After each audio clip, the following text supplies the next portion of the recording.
Hi guys, so welcome back to our channel. So என் பேர் கபிலேஷ். நான் வந்து ஒரு பிஸ்னஸ் ஸோ ஒரு ஸ்டார்ட் அப் ஒரு பிஸ்னஸஸ்க்கு நான் வந்து ஒரு கன்சல்டிங் அண்ட் டீச்சிங் மாதிரி நான் வந்து ப்ரொவைட் பண்ணிருக்கேன். அவங்களுக்கான இனிஷியல் பண்ணுறதுலேருந்து அதுக்கப்புறம் இந்த க்ரோ பண்ணி கொண்டு போகிற வரைக்கும் எல்லாமே நான் வந்து பண்ணிகிட்ருக்கேன். இந்த வீடியோவில் நீங்கள் இதுக்கு முன்னாடி பார்த்துட்டு இருந்தீங்கன்னா இந்த வீடியோவில் நம்ம என்ன பேச போகிறோம் அப்படிங்கிறது நமக்கு தெரியும். இந்த வீடியோவில் நம்ம எதை பற்றி பேச போகிறோம் அப்படின்னா சோல் ப்ரொப்ரைட்டர்ஷிப். ஓகேங்களா? சோல் ப்ரொப்ரைட்டர்ஷிப் பிஸ்னஸ் அப்படிங்கிறது யார் ஸ்டார்ட் பண்ணலாம், அதுக்கப்புறம் வந்துட்டு அது என்னென்ன ரெஜிஸ்ட்ரேஷன்ஸ் எடுக்கணும், இப்படிங்கிற இந்த கான்செப்ட்ஸை பற்றி தான் நம்ம வந்து இன்றைக்கி பேச போகிறோம். இதுக்கு முன்னாடி வீடியோவில் ஒரு ஆண்டர்ப்ரனரோட மைண்ட் செட், ஒரு பிஸ்னஸ் ஸ்டார்ட் பண்ணுறவங்களுக்கு அவங்களுக்கு என்னென்ன மைண்ட் செட்ஸ் தேவைப்படுது, அதே மாதிரி வந்துட்டு நீங்கள் என்ன ஸ்டேஜ் ஆஃப் பர்சனாக இருக்கீங்க, நீங்கள் வந்துட்டு category A, category B, category C, category டின்னு நான் வந்து ஒரு 4 பிரிச்சுருக்கேன். எல்லாமே எனக்கு வந்துட்டு தெரிஞ்ச எனக்கு எல்லாமே வந்துட்டு ஒரு ஃபிக்ஸ்டாக இருக்குது. நான் வந்துட்டு எல்லாமே நான் நோட் பண்ணியிருக்கேன். இதுதான் ஸ்டார்ட் பண்ணணும், இப்படி தான் பண்ணணும், எல்லாமே நான் நோட் பண்ணியிருக்கேன் அப்படிங்கிறது. அந்த மாதிரி வந்துட்டு நீங்கள் என்னென்ன ஸ்டேஜஸ் அப்படிங்கிறத நான் வந்து பிரிச்சுருக்கேன். இதை வந்து நீங்கள் போய் ரெஃபர் பண்ணி பார்க்கலாம். அந்த பிரித்தது எல்லாமே என்னுடைய ஓன் இதுதான். ஓகேங்களா? இது வந்து எந்த ஒரு புக்கில் அந்த மாதிரிலாம் இல்லை. இது நானே பிரித்தது தான். ஓகேவா? இந்த வீடியோவில் நம்ம எதை பற்றி பார்க்க போகிறோம்னா சோல் ப்ரொப்ரைட்டர்ஷிப். நீங்கள் இப்போ வந்துட்டு என்ன மைண்ட் செட் இருக்கணும், என்ன பீப்புளாக இருக்கீங்க, எல்லாமே உங்களுக்கு வந்து தெரிஞ்சிருச்சு. இப்போ நம்ம வந்துட்டு என்ன மைண்ட் செட் இருக்கணும், அதாவது வந்து என்ன பிஸ்னஸ் பண்ணணும், என்னவா பிஸ்னஸ் பண்ணணும் அப்படிங்கிற ஒரு இது. ஓகேவா? அப்போ அதில் வந்துட்டு நிறைய டைப்ஸ் இருக்குது. ஒன்று வந்து சோல் ப்ரொப்ரைட்டர்ஷிப், இன்னொன்று வந்து பார்ட்னர்ஷிப், இன்னொன்று வந்து எல்எல்பி, அதுக்கப்புறம் வந்துட்டு ப்ரைவேட் லிமிடெட் கம்பெனி. இந்த மாதிரி வந்துட்டு டைப்ஸ் இருக்குது. ஓகேங்களா? இதுக்கப்புறம் வந்துட்டு ட்ரஸ்ட்டு, செக்ஷன் 8 கம்பெனி, இதெல்லாம் வந்துட்டு வேறு இது. பட் இது வந்துட்டு நீங்கள் வந்து ப்ராஃபிட்டபிள் ஒரு பிஸ்னஸ் பண்ணுறீங்க, ஒரு ப்ராஃபிட் ஆர்கனைசேஷனாக இருக்கீங்க அப்படின்னா நான் இந்த டைப்ஸு ப்ரொப்ரைட்டர்ஷிப்பு, அதுக்கப்புறம் வந்துட்டு partnership firm, LLP, private limited or public limited, இந்த மாதிரி கம்பெனிஸாக ஸ்டார்ட் பண்ணுறது. ஓகேவா? இதில் இந்த வீடியோவில் நம்ம வந்து ஒரு ப்ரொப்ரைட்டர்ஷிப் அப்படிங்கிறது என்ன, அதுக்கப்புறம் வந்துட்டு அவங்க யார் அந்த ப்ரொப்ரைட்டர்ஷிப்பாக ஸ்டார்ட் பண்ணலாம், அதுக்கு என்னென்ன ரெஜிஸ்ட்ரேஷன்ஸ் வேணும் அப்படிங்கிறத நம்ம இந்த வீடியோவில் பார்க்க போகிறோம். ப்ரொப்ரைட்டர்ஷிப் அப்படின்னா என்ன அப்படின்னா சிம்பிள், ஒரு பர்சன் தாங்க. ஓகேங்களா? அதாவது வந்து இப்போ நான் ப்ரொப்ரைட்டர்ஷிப் ஸ்டார்ட் பண்ணேன்னா நான் மட்டும்தான் ஓனர். ஓகேவா? நான் தான் வந்துட்டு ஃபுல்லி ரெஸ்பான்சிபிள். ஓகேவா? அந்த மாதிரி ஒரு ப்ரொப்ரைட்டர் அப்படிங்கிறவங்க அந்த இண்டிவிஜுவல் தான் ஓனர். இண்டிவிஜுவல் தான் ஒரு ஃபுல் 100% ஓனர்ஷிப் அந்த இண்டிவிஜுவல் தான் வச்சுருப்பாங்க. லையபிலிட்டி, அசட்ஸ் எல்லாமே அந்த இண்டிவிஜுவலுக்கானது தான். ஈவன் அது ஒரு ட்ரேட் நேமில், ஒரு பிஸ்னஸ் நேமில் பண்ணாலும் அது அல்டிமேட்டாக அந்த இண்டிவிஜுவலுக்கு தான் போய் சேரும். இது வந்து சோல் ப்ரொப்ரைட்டர்ஷிப். ஓகேவா?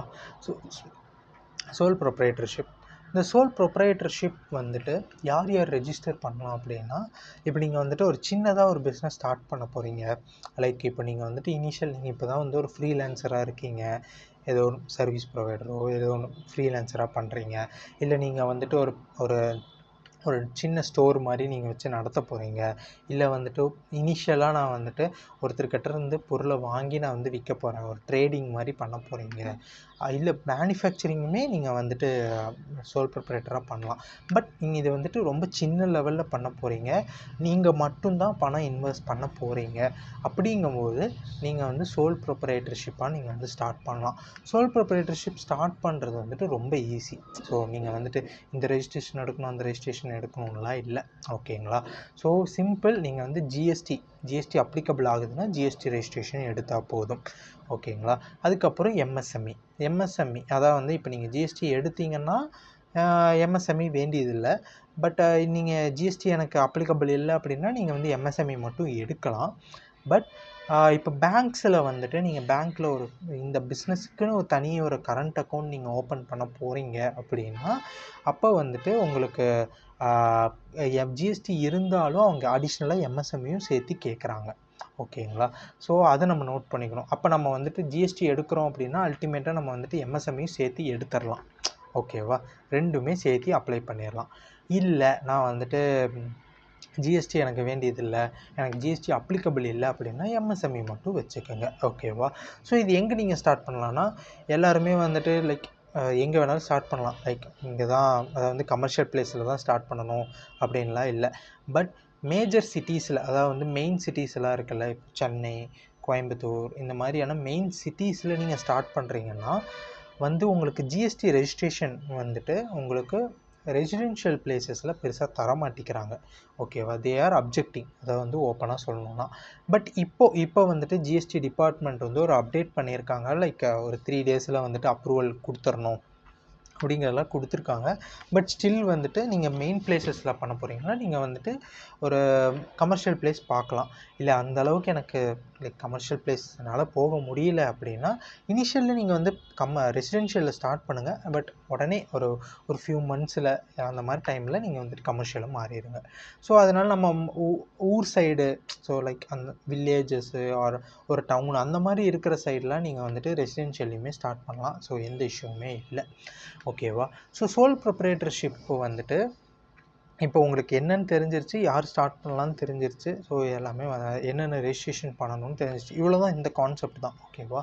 பட் இங்கே வந்துட்டு நம்ம ஒரு பாயிண்ட் மெயினாக நோட் பண்ணணும். என்ன அட்வான்டேஜஸ் இருக்குது, என்ன டிஸ்அட்வான்டேஜஸ் இருக்குது அப்படின்னு சொல்லிட்டு. ஸோ அட்வான்டேஜஸ் என்ன அப்படின்னு நம்ம பார்த்தோம்னா, ஸோ உங்கள் நேமில் தான், அதாவது வந்து சிம்பிளிஃபைடு ரெஜிஸ்ட்ரேஷன். நீங்கள் வந்துட்டு பெருசாக இந்த ரெஜிஸ்ட்ரேஷன் எடுக்கணும், அந்த ரெஜிஸ்ட்ரேஷன் எடுக்கணும்லாம் இல்லை. ஸோ சிம்பிளிஃபைடாக நீங்கள் வந்து ஒரு ஜிஎஸ்டி எம்எஸ்எம்இ மட்டும் எடுத்தாலே போதும். நீங்கள் வந்து பிஸ்னஸஸ் கன்டினியூவாக மந்த்லி நீங்கள் வந்துட்டு அதுக்கான கம்ப்ளைன்சஸ் மட்டும் ஃபைல் பண்ணி நீங்கள் வந்துட்டு ஈஸியாக நீங்கள் ஸ்டார்ட் பண்ணலாம். ஸோ இதில் ஒரு டிஸ்அட்வான்டேஜஸ் இருக்குது. ஸோ எப்படி இருந்தாலும் ஏதோ ஒன்று எடுத்தோன்னா ஒரு பாசிட்டிவ் நெகட்டிவ் இருக்கும்ல. ஸோ அப்போ இதில் என்ன நெகட்டிவ் அப்படின்னா, இங்கே வந்துட்டு அந்த சோல் ப்ரொப்ரைட்டர் இண்டிவிஜுவல் தான் ஃபுல்லி ரெஸ்பான்சிபிள். அதாவது வந்து இப்போ வந்துட்டு நீங்கள் இப்போ பிஸ்னஸ், நான் இனிஷியல் லாஸ் பற்றி பேசுகிறேன் அப்படின்லாம் இல்லை, நீங்கள் அதை இதாக எடுத்துக்க வேணாம். பட் இதான் ஒரு ஒன் ஆஃப் தி பாயிண்ட்டே. லைக் இப்போ நீங்கள் வந்துட்டு ஒரு உங்களுக்கு பிஸ்னஸ் லாஸில் ஆகுது, ஒரு ஃப்யூச்சரில் ஏதோ ஒரு டைமில் லாஸ் ஆகுது அப்படின்னா உங்களுடைய கிரெடிட்டர்ஸு அந்த பேமெண்ட்லாம் நீங்கள் பண்ணணும்ல. லைக் நீங்கள் யார்கிட்டருந்து பொருள் வாங்கியிருக்கீங்களோ, உங்களோட சப்ளைஸ்கிட்டேருந்து நீங்கள் வந்து பொருளை வாங்கினதுக்கு அவங்களுக்கு பேமெண்ட் பண்ணணும் இல்லையா? இது வந்துட்டு உங்கள் பிஸ்னஸ் லாஸாகவே இருந்தாலும் உங்களுடைய ஓன் அசெட்ஸை எப்படி அதை வித்தாவது நீங்கள் வந்துட்டு அந்த கிரெடிட்டாருக்கு கொடுத்து தான் ஆகணும். ஸோ இதே வந்துட்டு இதெல்லாம் வந்துட்டு உங்களுக்கு ஒரு எல்எல்பிலேயோ ஒரு ப்ரைவேட் லிமிட்டட்லேயோ இந்த ஒரு பாயிண்ட் இருக்காது. ஏன்னா அங்கே வந்துட்டு லிமிட்டட், இங்கே வந்து அன்லிமிட்டட் லைபிலிட்டி. அதாவது வந்து உங்கள் பிஸ்னஸில் என்ன ப்ராஃபிட் வந்தாலும் உங்களுக்கு தான், லாஸ் வந்தாலும் நீங்கள் தான் அதை டேக் கேர் பண்ணிக்கணும். ஓகேவா? ஸோ இது வந்து நமக்கு ஒரு சிம்பிளான ஒரு பிஸ்னஸ் ஸ்ட்ரக்சர் தான். ஸோ இனிஷியல் ஏன்னா இப்போ என்னையும் கேட்டாலுமே நானுமே வந்துட்டு இனிஷியலாக நான் வந்துட்டு ஒரு ப்ரொப்ரேட்டராக தான் ஸ்டார்ட் பண்ணேன். ப்ரொப்ரேட்டர்லேருந்து அதுக்கப்புறம் நான் இப்போ வந்து ஒரு எல்எல்பியாக நான் வந்து வந்திருக்கேன், ஒரு ப்ரைவேட் லிமிட்டடாக வந்திருக்கேன். எல்எல்பி ஒன்று, ப்ரைவேட் லிமிட்டட் ஒன்று. ஸோ அந்த மாதிரி வந்துட்டு நான் வந்து வச்சுருக்கேன். ஸோ அப்படி இருக்கும்போது எல்எல்பி, ஸோ அதுக்கப்புறம் அப்படியே க்ரோ ஆகலாம். ஸோ ப்ரொப்ரைட்டர்லேருந்து ஒரு ஃபார்மாவோ எல்எல்பியாவோ ஓப்பன் பண்ணிவிட்டு அதுக்கப்புறம் வந்து அங்கேருந்து ப்ரைவேட் லிமிட்டடாக க்ரோ ஆகலாம். ஸோ நானும் அப்படி தான் பண்ணியிருக்கேன். ஏன்னா அது வந்து இனிஷியல் நமக்கு வந்து ஒரு காஸ்ட் சேவிங்ஸாக இருக்கும். ஏன்னா மற்றது எல்லாத்துக்கும் பெரிய கம்ப்ளைன்சஸ் இருக்கும். நீங்கள் அதுக்கு ஒரு ஃபார்ம் ஃபைல் பண்ணணும், இதுக்கு ஒரு ஃபார்ம் ஃபைல் பண்ணணும்னு ஏகப்பட்ட கம்ப்ளைன்சஸ் இருக்கும். பட் உங்களுக்கு வந்து ப்ரொப்ரைட்டராக இருக்கும்போது சிம்பிள், நீங்கள் ஜிஎஸ்டி ரெஜிஸ்டர் பண்ணியிருக்கீங்களா, அந்த மந்த்லி ஃபைலிங்ஸ் பண்ணுங்கள். ஸோ ஜிஎஸ்டி ரெஜிஸ்டர் பண்ணலையா, ஸோ உங்களுக்கு வந்து எந்த ஃபைலிங்கும் மந்த்லி பண்ண வேண்டியதில்லை. பட் ஜிஎஸ்டி பண்ணியிருந்தாலும் பண்ணலனாலும் உங்களுக்கு அல்டிமேட்டாக இயர்லி ஒன்ஸ் வந்து இன்கம் டேக்ஸ் ரிட்டர்ன் அப்படின்னு சொல்லி நம்ம வந்து ஃபைல் பண்ணணும். ஸோ இதுதான் வந்துட்டு நமக்கான அந்த கம்ப்ளைன்சஸே. ஸோ இதை தாண்டி நமக்கு வந்து பெரிய கம்ப்ளைன்சஸ் கிடையாது. இதை தாண்டி நீங்கள் வந்து உங்களோட பிஸ்னஸ் ரிலேட்டட் ஏதாவது கம்ப்ளைன்சஸ் இருக்கலாம். லைக் இப்போ நீங்கள் வந்துட்டு ஒரு ஃபுட் ப்ராடக்ட் பண்ணுறீங்களா, எஃப்எஸ்எஸ்ஐ ரெஜிஸ்ட்ரேஷன்ஸ் வாங்குங்க. ஸோ லைசன்ஸோ ரெஜிஸ்ட்ரேஷனோ அந்த மாதிரி வாங்கணும். அதுக்கப்புறம் அந்த மாதிரி நீங்கள் வந்துட்டு இப்போ இம்போர்ட் எக்ஸ்போர்ட் பண்ண போகிறீங்க அப்படின்னா அதுக்கான ரெஜிஸ்ட்ரேஷன், ஐஇசி வாங்குறது. ஸோ இந்த மாதிரி நம்ம வந்துட்டு என்னென்ன இது பண்ணணுமோ அதெல்லாம் அடிஷ்னல். ஓகேவா? ஆனால் நம்ம வந்துட்டு இப்போ பேசுகிறது வந்துட்டு நம்ம அந்த பேஸ் ஸ்ட்ரக்சரை நம்ம உருவாக்குறதுக்கு தான். ஓகேவா? ஸோ உங்களுக்கு ப்ரொப்ரைட்டர்ஷிப்னால் என்னென்னு தெரிஞ்சிருச்சு இல்லையா? ஸோ இப்போ நீங்கள் முடிவு பண்ணுங்கள், நீங்கள் வந்துட்டு இண்டிவிஜுவலாக ஸ்டார்ட் பண்ண போகிறீங்களா, இந்த கண்டிஷன்ஸ் எல்லாமே லைக் இண்டிவிஜுவலாக ஸ்டார்ட் பண்ண போகிறீங்க, லைக் நான் மட்டும்தான் பணம் இன்வெஸ்ட் பண்ண போகிறேன், லைக் நான் சின்ன டீமாக வந்து ஒர்க் பண்ண போகிறேன், ஈவன் வந்து பெரிய டீம் வச்சுருக்கவங்க ப்ரொப்ரைட்டராக இருக்காங்க, பட் வந்துட்டு அந்த ஒரு உங்களால் ஆர்கனைஸ் பண்ண முடியும் அப்படின்னா பிரச்சனை இல்லை. இல்லை என்னால் ஆர்கனைஸ் பண்ண முடியாதுங்கும்போது நம்ம வந்துட்டு அதுக்கு அடுத்த மாதிரி நான் இது பண்ணலாம். ஓகேவா? ஸோ இதை பேஸ் பண்ணி நீங்கள் வந்துட்டு டெசிஷன் எடுங்க. ஸோ உங்களுக்கு ப்ரொப்ரைட்டர்ஷிப் கரெக்டாக இருக்கா இல்லையான்னு. அப்படி உங்களுக்கு இது கரெக்டாக இருக்குது அப்படின்னா நீங்கள் வந்துட்டு இதுக்கான ப்ராசஸ் நீங்கள் பண்ணலாம். ஓகேவா? இல்லை இதுக்கான எனக்கு ப்ரொப்ரைட்டர்ஷிப் சரி வரல அப்படின்னா நெக்ஸ்ட் வீடியோஸ் நீங்கள் பாருங்கள். ஸோ நெக்ஸ்ட் வீடியோஸ் நம்ம வந்து போடுறோம். ஸோ அந்த நெக்ஸ்ட் வீடியோஸில் வந்துட்டு நம்ம ப்ரொப்ரைட்டர்ஷிப்னா அதாவது வந்து பார்ட்னர்ஷிப் ஃபார்ம்னா என்ன, அதுக்கப்புறம் எல்எல்பினா என்ன, ப்ரைவேட் லிமிடெட்னா என்ன, அதுக்கப்புறம்